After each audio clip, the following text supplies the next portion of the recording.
یہ کہ حضرت موسیٰ کی علیہ السلام کتاب وہ بھی تو اللہ کی کتاب تھی، ہم اس پر عمل کر لیں نجات مل جائے۔ انجیل پر عمل کر لیں، حضرت عیسیٰ علیہ السلام سچے نبی تھے، کتاب بھی صحیح ہے ان کی، لیکن کام نہیں چلے گا۔ جناب رسول اللہ صلی اللہ علیہ وسلم کی لائی ہوئی چیزوں کو ماننا پڑے گا۔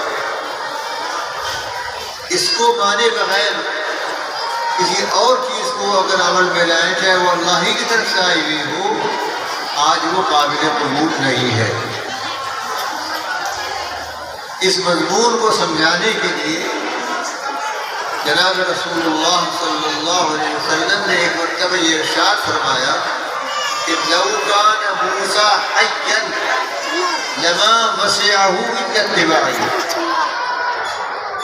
اگر موسیٰ پیغمبر آج زندہ ہوتے، اپنی زندگی میں آپ فرما رہے ہیں، ان کا انتقال ہوا ہے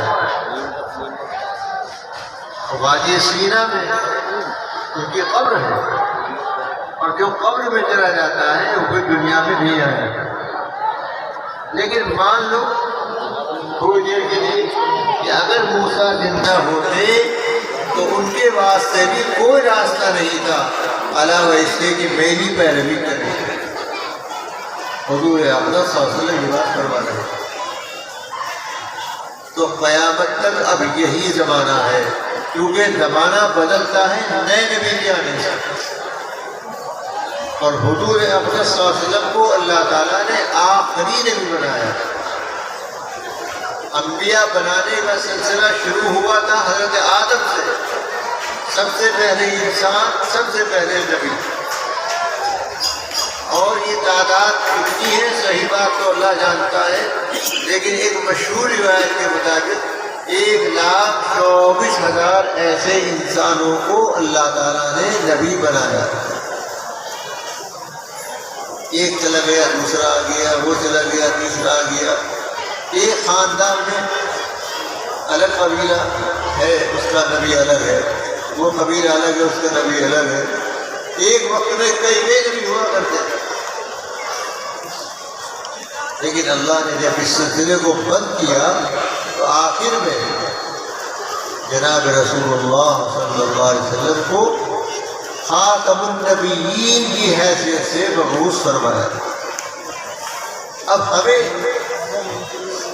کچھ بھی سوچنا وہ بھی تو نبی ہے، وہ بھی تو نبی ہے نہیں، بس ہم کو تو آپ ہی کے بارے میں سوچنا ہے۔